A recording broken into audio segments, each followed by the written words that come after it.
Hi everybody, we're here. Let me just fix my camera just a little bit here. How are you? Apologies for that. I couldn't go live, but we got that figured out. So, let me just double check to make sure we are live. Let me see. Yes, it looks like we are. So, let me open this up and turn the volume down. Hold on. All right, so now I can see comments. I know Rebecca will be here soon, so I'll give you guys a moment to see if you can catch up. And we will do what we can here to get started. I got a bunch of information here for you on animals and children. I'm very excited about this one because I'm kind of really passionate about this. So, so I hope that you get to see my passion in this class. I personally don't have children, but one of my visions of what my future will be includes a rescue farm where I can do like camps and stuff like that for kids, where they can be around all these rescued animals and learn about themselves and learn about the animals. So I'm really excited about this one. So yeah, let's say it was Mercury retrograde. But yeah, so we'll just give a couple minutes. We got 2 people now. I will just keep chatterboxing until probably about 2:45, maybe 3 minutes in, and then we'll get started. Again, apologies for not being able to come in on time. There's a couple different things. I was actually ready to come in like an hour and 15 minutes ago, but I guess daylight savings happened or something. And then all of a sudden, when I'm used to it being 2 p.m. it's your time. It's like 1 p.m. my time. So we figure that. Yeah, the rescue farm. I'm really excited about that. I already have the name in my mind's eye. I even found a farm that could start. I've like lots of visualizations for that. I cannot see a better way to spend the rest of my days than surrounded with animals. That's to me is heaven on earth. So I am very excited about this class. So okay, yep. I think you might have mentioned it a few weeks ago, but it's been so crazy here in New York that it like slipped my mind, and then I'm sitting here ready to go live, and it's like, oh wait, it's only 1 p.m. and I'm thinking it's 2 p.m. But it's okay. We got it all figured out. We're here. It's now 3:33, so I think that is my cue to start. So I got a couple things that I want to talk to you about, and I'm going to be doing an awful lot of reading, just because I can't say it any better. But the first thing I wanted to bring to you guys when in regards to animals and children is, in my eyes, they have a connection that far exceeds what we as adults have. There's just something beautiful about it.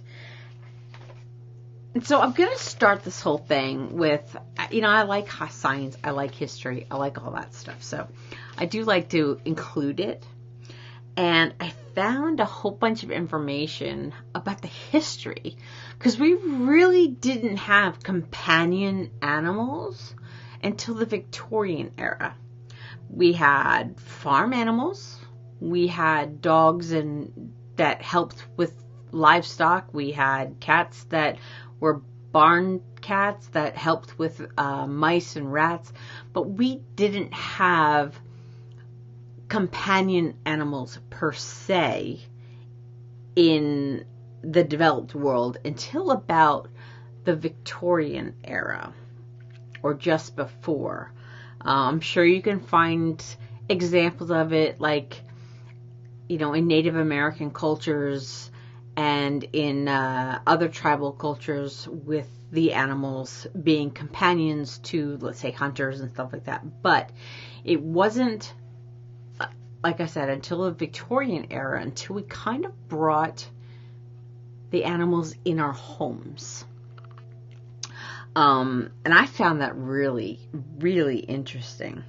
So I'm going to read a few things, and this is going to be a bunch of reading, but I like the research-based stuff. So this says, let me put the rest down. It says a large body of research-based evidence supports the notion that animals greatly influence emotional, cognitive, and social development in children. Now, I kind of mentioned that a little bit when I did the whole animals and healing part. We're to be reminded that children are known to have a natural affinity to animals. You'll see them represented in all sorts of things. It's on kids' clothes, on their bedding, on their shoes, in the toy stores. It's just animals everywhere. And of course, all of their stories are about animals. If you think about it, Peter Rabbit and all of those animals, they're based around, all those books are based around animals. So real animals occupy an equally prominent position in the child's world. Almost all children enjoy visiting zoos, aquaria, and natural history museums. Documentary films about animals and nature fascinate many children, and almost all, at some time in their lives, will keep companion animals. Market research has demonstrated that pet ownership occurs most frequently in households with children. And various studies suggest that over 90% of children, if they do not already own a pet, will express the desire to do so. That's pretty incredible, I think. I think that's pretty incredible. I mean, we all know these things. I mean, if we really take a moment to be mindful and to be aware of our surroundings, we will see this very prominently in our societies.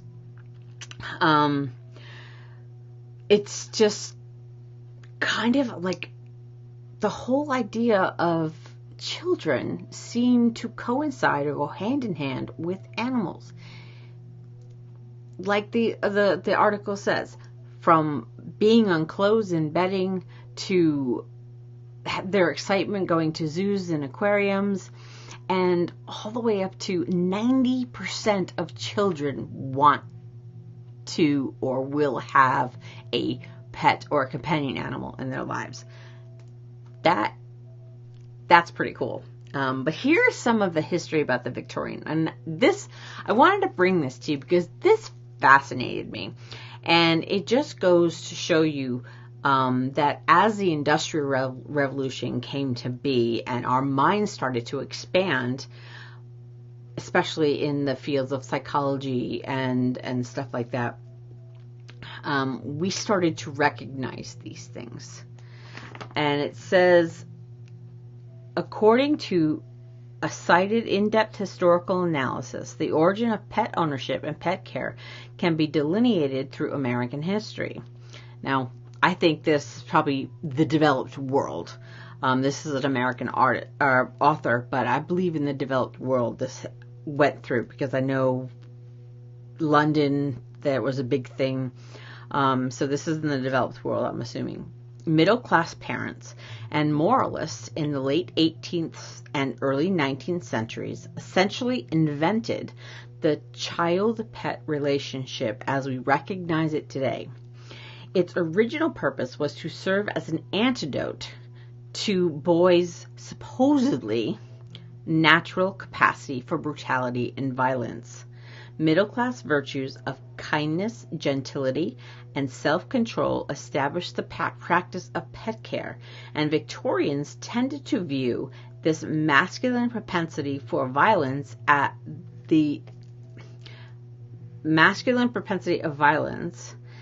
as a serious threat to domestic harmony and social order. In addition, pets, although not regarded as moral agents, could serve as exemplars for the moral instruction of wayward youth. Middle-class Victorians, following in the tradition of Montaigne, Montaigne and Locke, which are, I believe, psychologists, took the relatively optimistic view that infants and young children were naturally innocent and kind, but they could be corrupted by experience, thus allowing, implied as mostly male, children to be cruel to animals caused them to become brutal in a direct sense. We see this kind of in today's. A lot of criminals have a history of being, I guess, non-empathetic towards animals and hurt them. But allowing the cruelty either desensitized the children to suffering or gave them an opportunity to experience or develop a taste for the thrill of inflicting pain. Subsequently, this is dubbed as the graduation hypothesis from the empirical investigation. So that's what the Victorians believed. So they decided that, you know what, let's bring the animals into the equation and we can counteract the natural tendencies towards violence, and we can avoid things like lack of empathy and lack of compassion as they grow older and as they graduate into young adults and adults. I found that very fascinating. I don't know about you guys, but that just, it blew my mind. I mean, I kind of knew it only because I watch a lot of historical things. I'm a history buff, so and the Victorian era has always been one of those eras that has always fascinated me. But yeah, I thought that was really cool. So, let me see. Yeah, so during all of this time, they also noticed the link between people who harm animals and their propensity to do crime and to injure actual human beings. So they made that connection, and that's where they made that distinction. Now, apologies, my brain, I have so much information in my brain tonight because I got so excited getting prepared for this that I hope I can get this stuff out properly and I don't stumble over my words too much.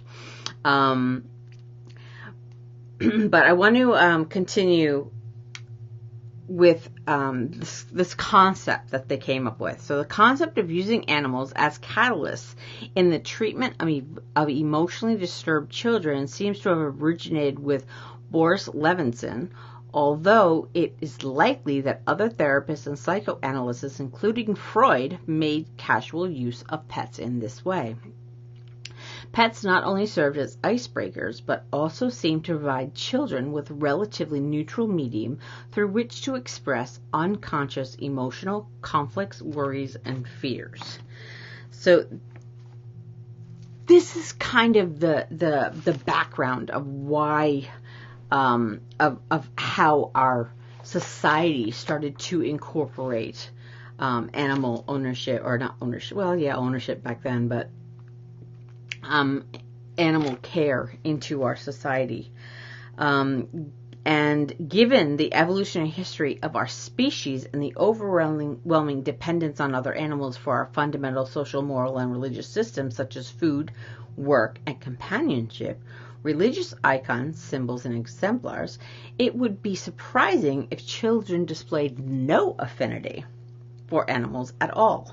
One is even tempted to speculate about the possible detrimental consequences of failing to allow children access to animals and nature throughout critical stages of their development. So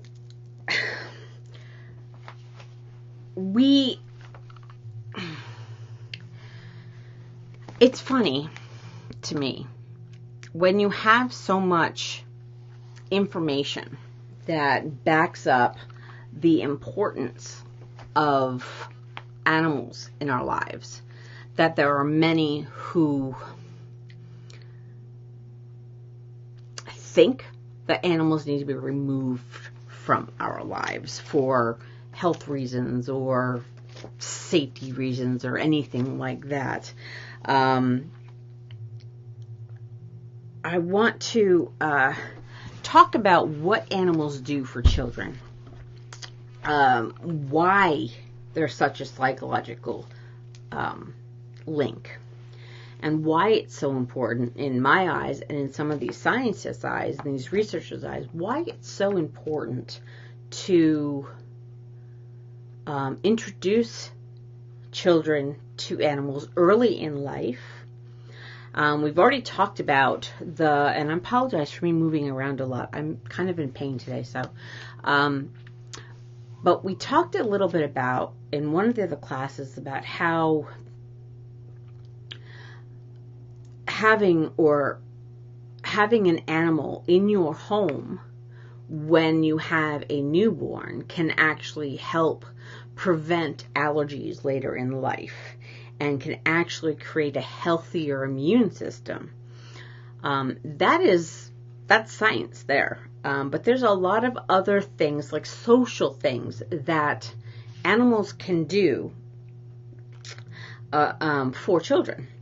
Now, in this second article, I'm going to read a couple things here. It says, "It's been my experience, and the research certainly bears it out, that animals can help children develop sensitivity to others.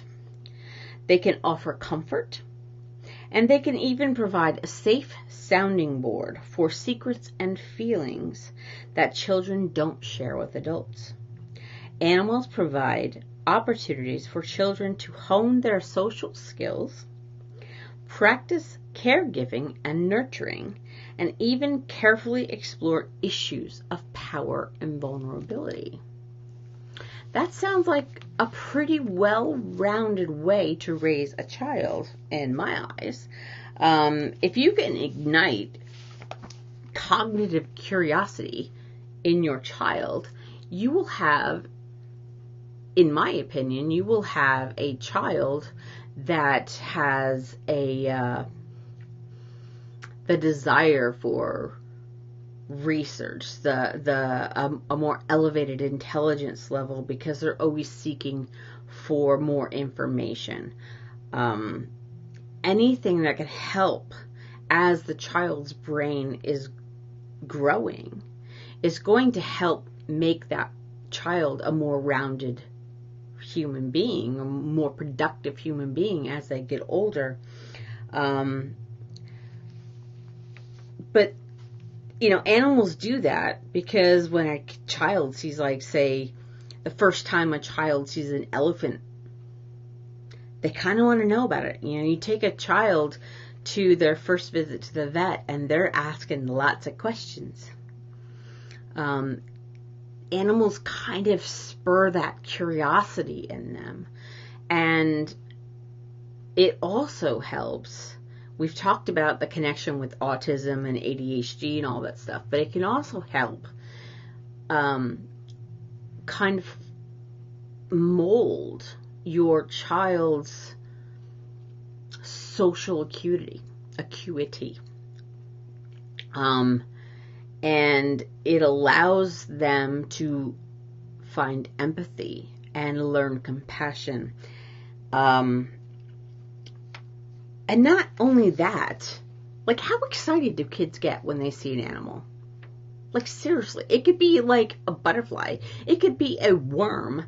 It could be anything. And a child gets so excited that they see an animal. It's like they're just so excited when they see a duck, or they see a cat, or they see a squirrel or a chipmunk or something like that. It brings excitement into their lives. Now, I want to continue here. It says, whatever form a child's love for animals takes, it's obvious that animals are very special to children. You can ask a shy child what their favorite animal is, and she'll probably open up right away. Children love to tell stories about their own pets, animals they see in the wild, special memories from the zoo, and other meaningful events. I mean, kids are full of stories. They're full of stories. And if something really touches their heart and imprints in their mind, they will tell that story over and over again, and they will be able to relive that joy over and over again. That's such a beautiful connection in my eyes. I think it's a beautiful connection. There's another idea that this one scientist, Edward O. Wilson, in 1984 came up with. It's called biophilia hypothesis. Now, the idea is that humans, let me just get my glasses, that humans have a natural affinity for other living things, plants, animals, and the natural environment. According to Wilson, because we are alive, we humans all share an innate need to associate with other living creatures. The biophilia hypothesis supports the idea that children can thrive when allowed extended periods of time in natural settings. And we can extend that to animals. They can communicate and relate more to an animal than they can to a tree, even though it's just as important. But with an animal, there's that connection with, something they can relate to. They can connect with the animals, and that's just beautiful stuff. Now, children's innate love for animals seems to be universal. While most adults tend to place value on animals based on their relationship to humans, for example, valuing them for companionship, food, or products such as leather or wool, young children seem to value animals simply because they are.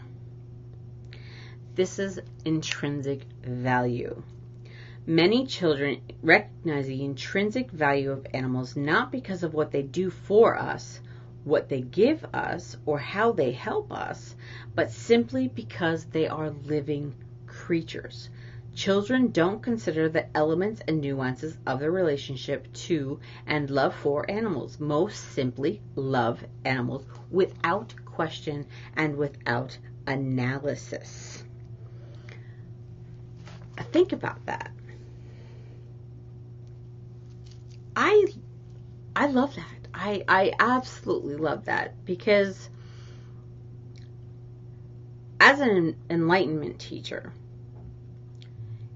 I teach people how to love and how to show compassion, not because of agendas or what we can get from somebody, but because of what they are.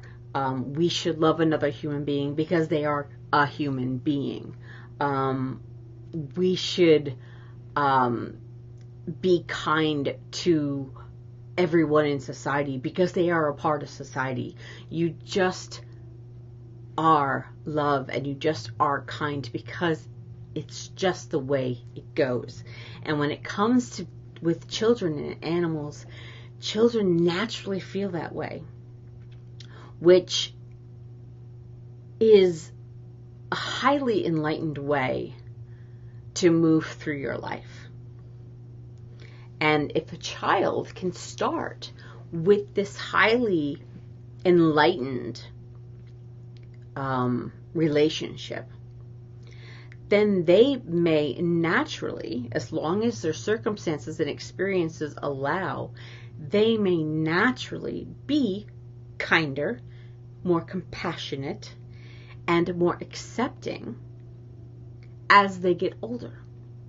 So they get a head start on being awakened throughout their life.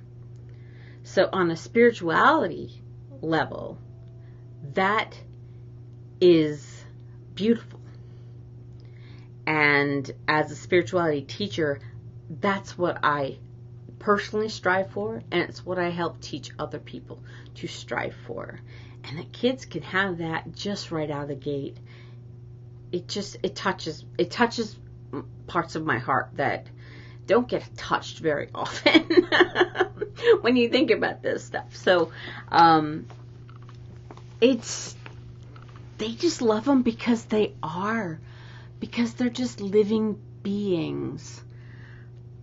I don't know about you, but that's beautiful. Now, the other part of one of the reasons why animals are good with children has to do with vulnerability. And I'm not saying in the way our society has created a negative connotation about vulnerability, because vulnerability is actually a strength. But in a child's world, adults rule. We pretty much set everything. We tell them what to do. We are the authoritarians. We make the decisions. And we tend to be the child's source for love, food, space, shelter, and basic elements of survival, pleasure, and comfort. Animals are the only living creatures that children can dominate.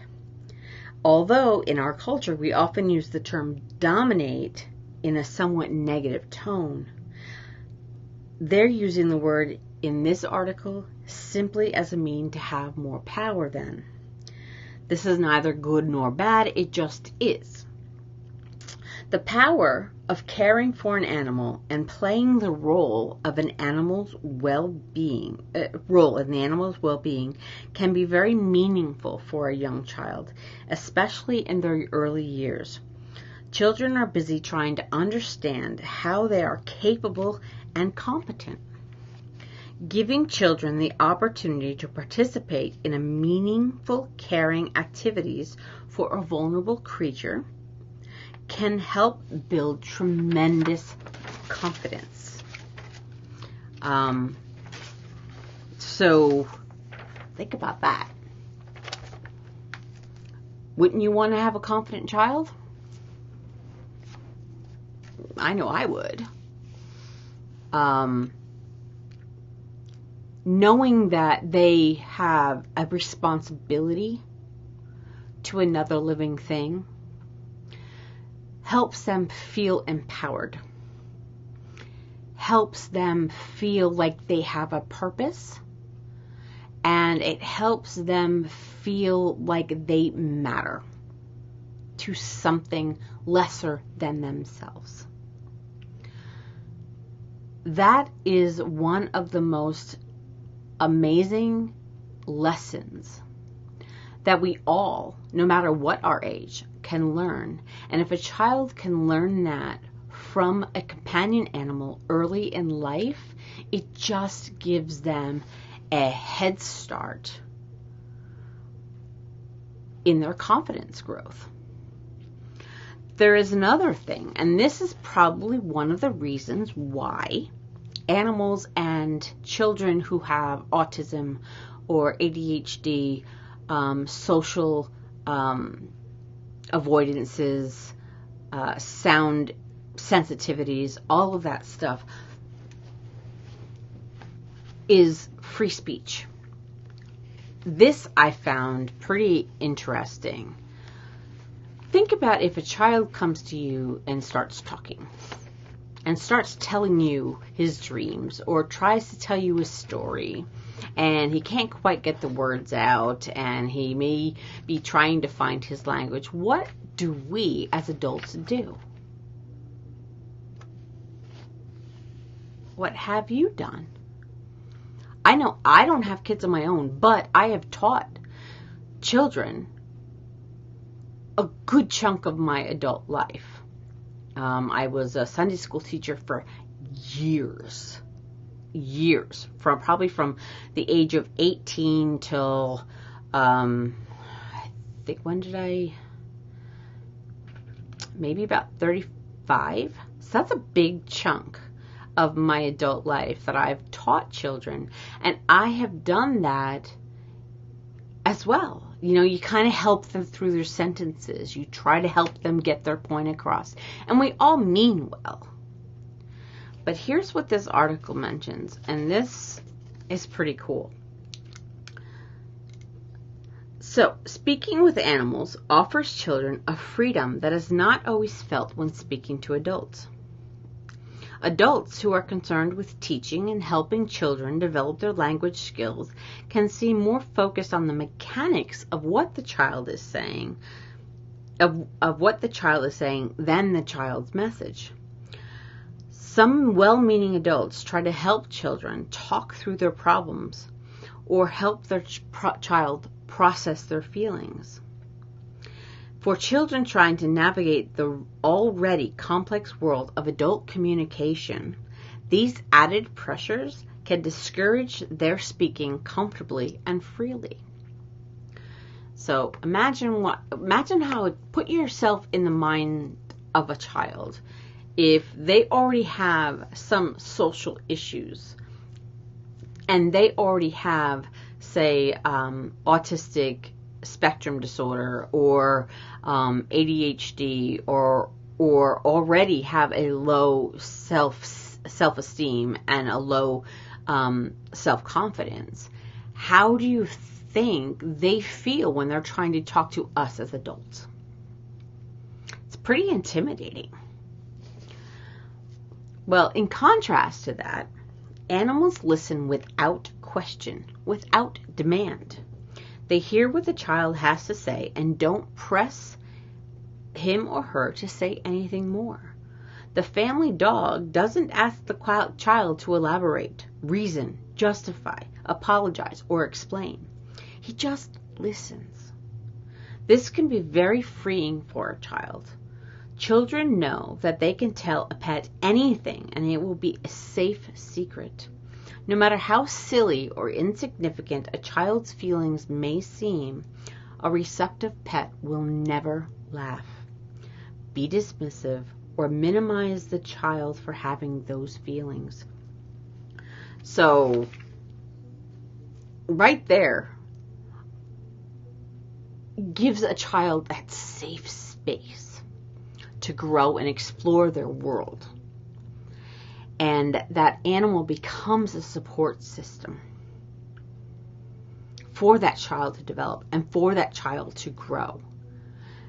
That creates even more of a special connection with the animal.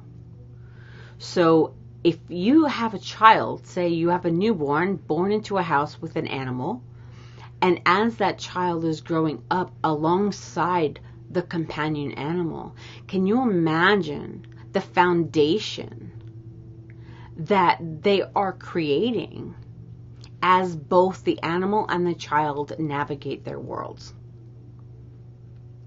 It's a pretty interesting concept, and I feel that that type of relationship early in life is vital to us human beings as we navigate into the external world in school and in society, and as we're trying to figure out who we are and all that stuff.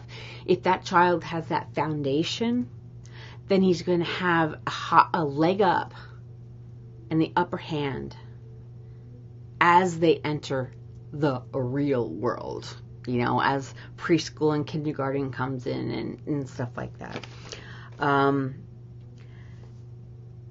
And then you get the fun part. How many of you guys know a child that has never pretended to be an animal? That doesn't happen.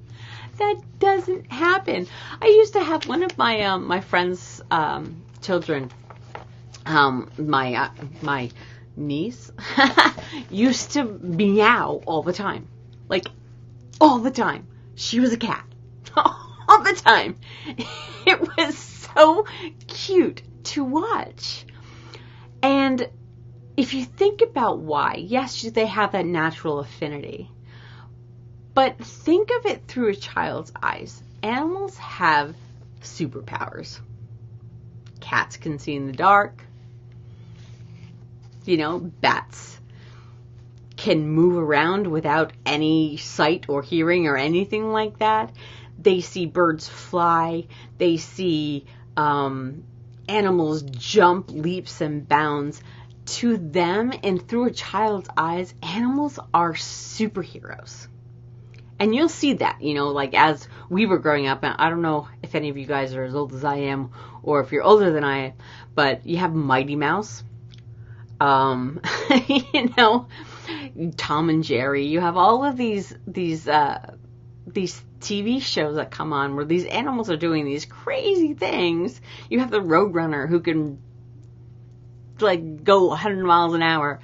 So if you look at these things through a child's eyes, you see that animals end up being like superheroes to them. So it would make sense that they would want to pretend to be them.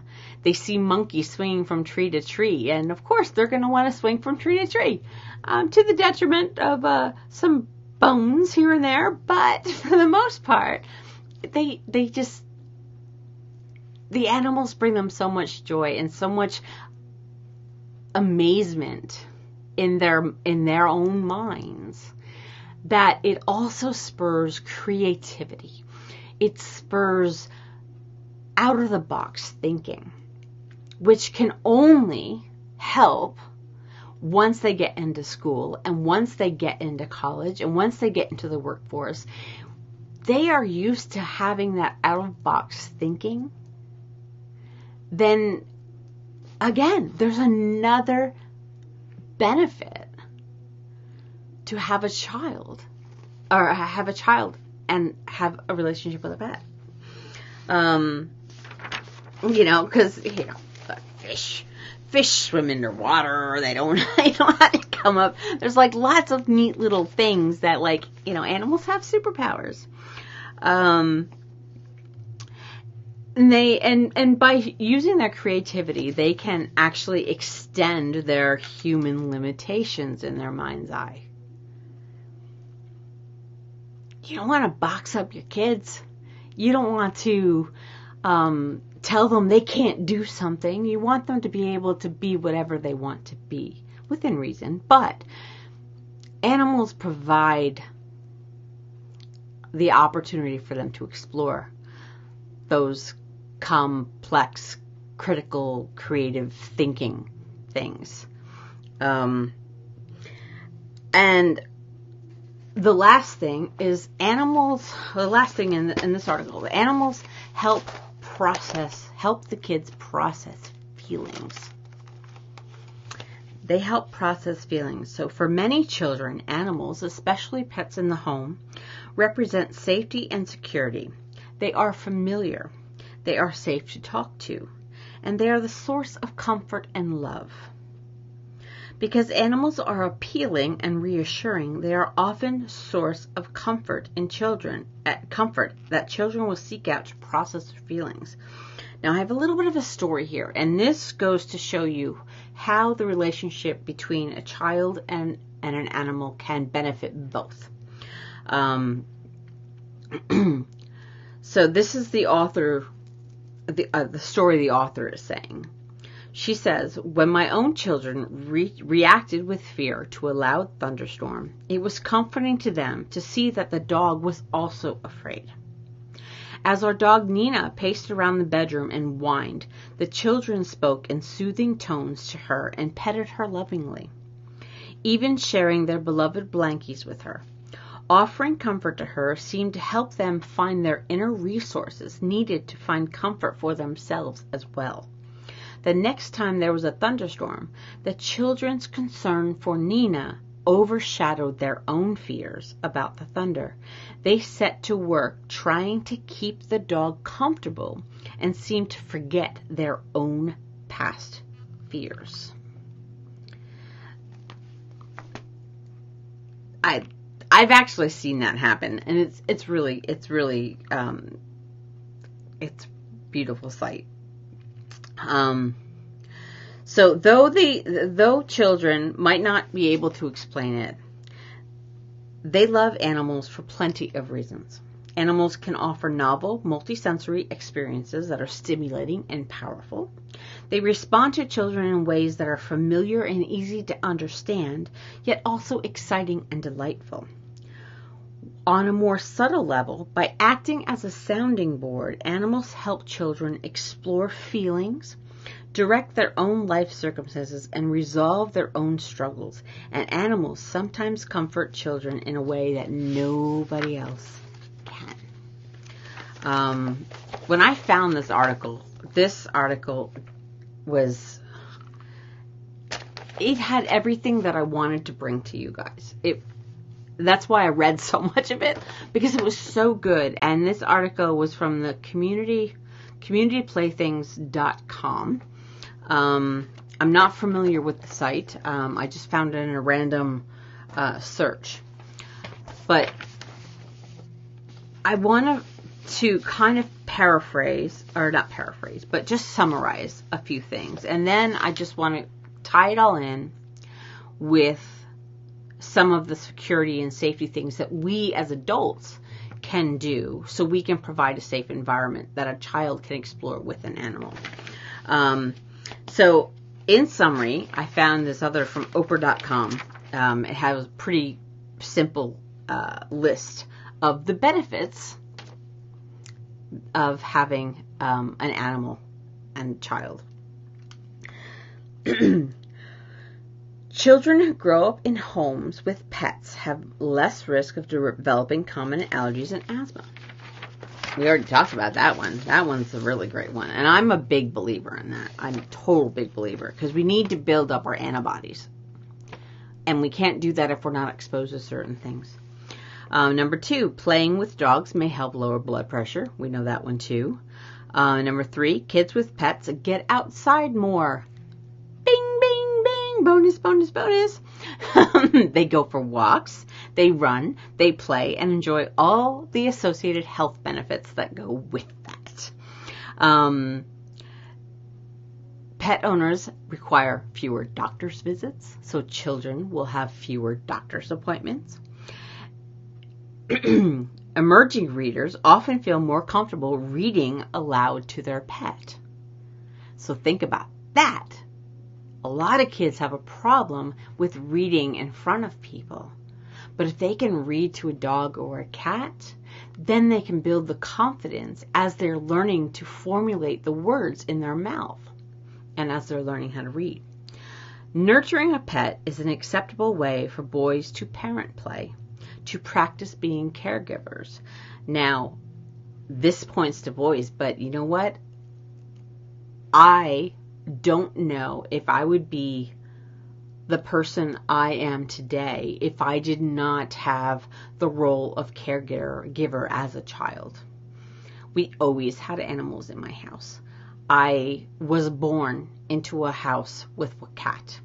After that cat passed, we got another cat. I mean, I have never lived without a cat. I have never lived without an animal. I would bring snakes home. We had chameleons, we had rats, we had guinea pigs, and of course the cats. I would not be where I am with my work with animals if I did not have that beginning, because I was a caregiver as a child. We would even clean the litter box. We would feed them. We would make sure they had water. Even if we fought about, I don't want to clean the litter box, we did it. And it just helps you learn responsibility in caregiving. So boys and girls, totally. Feeding and caring for a pet encourages childhood responsibilities. I just mentioned that. Children with pets display improved impulse control, social skills, and self-esteem. Sharing the love and care of a family pet forges an additional common bond among siblings. That helps, because I know one of the things that my sister and I used to do is when we were, because we were only like a year and 8 months apart, But because we loved animals so much, we didn't get along a lot of the times. But what we did do is we lived on a farm, and we would go find go to like the corn cribs, and we would rescue all of the mourning doves that would get stuck in the corn cribs, and we would clean them up. And it was something that she and I did together. And it gave us like a connection, because it was not my responsibility or her responsibility. It was our responsibility to help these birds. So it helped our relationship as siblings become better. And then, of course, the all wonderful thing, cuddling with a pet reduces stress. We all know that. I have a stressful day, and I am going to go right to my animals. Because they will just completely calm me down. It's just an incredible thing. So, I want to talk to sum up everything. There are definitely certain things. Now, I know I'm here talking about babies having pets and kids being able to play with their dogs and stuff like that. But as a responsible adult, we have to realize that there should be some limitations. We can't just let kids do whatever the heck they want to with the animals. We need to think about the animal safety, and we also need to think about the child's safety. And I also want to talk about a couple different things. One thing, and this might turn into a little mini rant. The one thing that really kind of burns my bum is when I hear doctors telling their patients to get rid of their animals, especially if they're starting a family. There is no reason, there's no medically based reason for us to get rid of our pets if we're thinking about starting a family. There's no medical basis on that whatsoever. The same as, we have some foods, yes, but I've also heard some doctors tell mothers not to have peanut butter when they're pregnant. Well, if a child as a fetus is not going to be exposed to certain things like the allergens from animals, the chemicals in peanut butter and other foods, mercury I can understand, so fish, I get that part, I totally get that part. But if we keep removing things from our lives, we cannot build up the antibodies. And this is most prevalent to me, being in the animal industry, when children are not raised with animals. They are so much more susceptible to allergies. They are so much more susceptible to fear of animals. And, if you don't experience something, you can't learn. And I understand being cautious, but being too cautious is actually a detriment. So, giving away a pet is unnecessary. Women who are pregnant, you don't need to get rid of your cat. Okay? Toxoplasmosis is not that much of a risk. Have somebody else change a litter box. Wear gloves. Wash your hands. There's no need for you to get rid of your animal just because you're pregnant. That's my little rant there. There's just no need. There is no need. You just be cautious, and you take precautions when you have to do certain things. But if you remove, you end up causing a problem with the fetus. So the fetus does not have the antibodies when it is born to prevent allergies and stuff like that. And you can't expect to bring in an animal or bring in a baby to a house with an animal and not have to introduce them. Okay, you have to be cautious, but you also have to take into consideration the animal. Well, I'm animal spirituality facilitator, so they need to be treated as separate soul beings. And if you don't respect them and just bring a whole new energy in without the cautious, supervised introduction process, you may have a problem. There's no need to keep your kids away from the animals, but there is a need for supervision.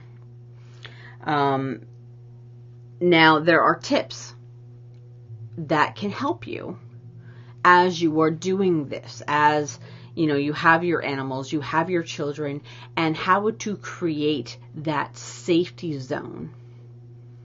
And it all comes down to education. So I'm going to read a list here. So here are some tips to help you and your children, help your children and animals make friends. Warn children never to approach animals they do not know. This is really important because if an animal doesn't know your child, it could snap. You have to respect the animal as well as respect the child. Remind them always to ask permission from the owner or the person with the animal before touching or stroking the dog.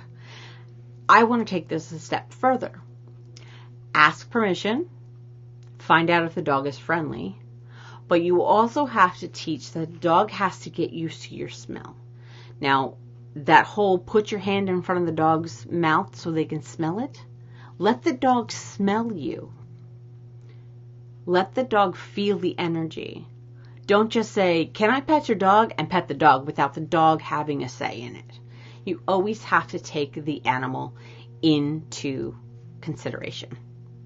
I'm a very big believer in that. And animals are separate soul beings. They have to be treated as separate soul beings. They are not property. They are not our toys. They are not our playthings. They are actual living creatures with a soul being. So respect them. Respect their space. And if you teach that to a child, then you will have less fear when introducing a child to, say, a strange dog or bringing in a new animal into the house. So that's my step further. Now, children should be taught to recognize the warning signs such as dog growling or cat swaying its tail and how to react. We need to teach them awareness. We need to teach the different behavior traits of the animals so they can be aware. We have to teach the animal, teach children that animals should never be teased or disturbed when they are eating or sleeping. This is really important. I mean, they shouldn't be teasing the dog or cat at all, but especially when they're eating or sleeping. Number one, you should never wake up a sleeping animal. They need their sleep just like humans do. But when eating, they still have their instinctual nature.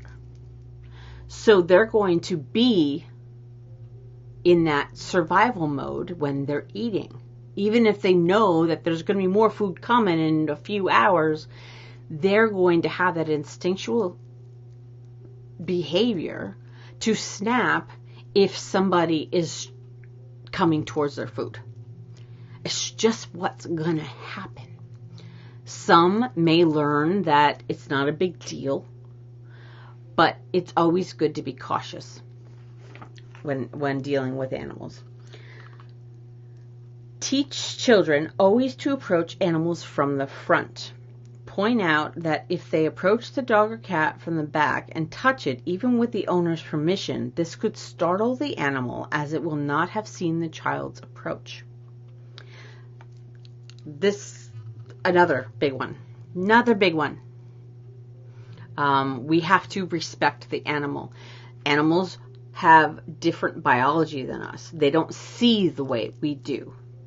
Okay? They don't They hear things differently. They smell things differently. They think differently. They get distracted differently. Everything is different. And I can tell you, even with my work with larger animals, if I'm doing a treatment, I need to have the animal needs to know where I am at all times. So during the treatment, it's almost like required that I have my hand on the animal through the entire treatment. And this is really important because the animals need to know who's around them. They need to know. They have this instinct. They have this large energy field, and they're hyper aware. So you never want to approach a child. You should never have a child approach an animal without the animal knowing the child's coming. Always approach from the front. Very important. Make sure that your child is aware that carrying food around in front of the animal is unfair. How many times do we have kids walking around the house carrying a bowl of something and the animal steals it or something like that? It's not fair because animals have instinctual nature. They don't think like we do. So if they see food, they're going to go for food. And if a child, say a 2-year-old child, is walking around with a bowl of something and not paying attention to the dog, there could be a problem. Just saying. So no matter how friendly the relationship between the child and the pet is, ensure that the child is aware that he or she must not put his or her face close to the animal's face or claws. A sudden noise, for example, may startle the animal, and the animal's reaction may harm the child unintentionally. Again, instinctual behaviors. Point out to your children that high-pitched screams or sudden loud noises can easily startle some animals. Again, instinctual behavior. No matter how kind and trustworthy your pet may be, if a child is pulling its tail, poking a finger in its eye, and putting fingers on the dog's feeding dish, the animal may lose patience and snap. Instinctual behavior. No matter that these instances may be the fault of the child, it is not worth putting any child at risk for leaving him or her alone with animals. Always supervise. You're going to have times, and especially if you know both the animal, but kids are kids. So we need to supervise. And they may have this beautiful, amazing connection and relationship, and they may reap so much benefit from that relationship on both sides. There is still that element that we need to understand that they're animals. Doesn't matter how many generations of a certain animal has been domesticated, they still have instinctual behaviors. They still have an instinctual way of reacting. And they're not doing it to be mean. And kids aren't teasing to be mean. But there needs to be a level of respect on both sides. So the more they're supervised, the better they can be. But the safety concerns should never trump the concerns of the benefits. And that's basically my class today. It was a long one. I apologize because I normally try to keep them around 40-45 minutes, but here we are at an hour. But these are really important things. I mean, this relationship between animals and children is something to be nurtured. It is something to be encouraged. But at the same time, we have to understand that children are humans. Pets are animals. There's going to be clashes. And the more we teach and the more we respect, the better the relationship can be on both sides. And when we had that class about the healing benefits of animals, we know what having an animal can do for our lives. And that is 10 times more with a child. The vulnerability aspect, the free speaking aspect, the compassion aspect, the learning of responsibility, the learning of empathy and compassion and caregiving and nurturing. All of these things are vital, vital, vital personality skills. and society skills that we as human beings need to cultivate. Yeah, so that is my message. So I hope this class was good. I hope, I'm not sure, I think of one person, this is probably Rebecca, but I hope that, you can share this if you need to share it. I'm going to share it myself. Spread the word, get people to watch. We'll be doing this another one next Friday. Yeah. So thank you for watching all the way through, and thank you, replayers, for stopping by and sticking with me this long. I hope that the information was informative, and that you can take it and you can use it in your own lives. If you have any questions, always feel free to comment below this video. You can PM me if you want. If you have a specific issue that you don't want to be public, that's perfectly fine. Just know that I am in New York, so time zones are different, even though my schedule tends to be pretty close to your schedule. There's a little bit of an overlap, but yeah. So you see on the screen, got my group right there. If you are an animal steward and you share your life with animals, there is a group there. I will, after this video, I'll put it up in the description. Yeah, that's it. So have a wonderful night, everybody. Thank you, Rebecca, for this opportunity. And I will see you, I think, Tuesday. Yeah, Tuesday for Everyday Enlightenment class. We're going to talk about your will and your purpose. And we're going to discuss that and how they connect. And then we'll see you then. Have a wonderful night. Be well. Be blessed. And have a great weekend, everybody. Bye-bye.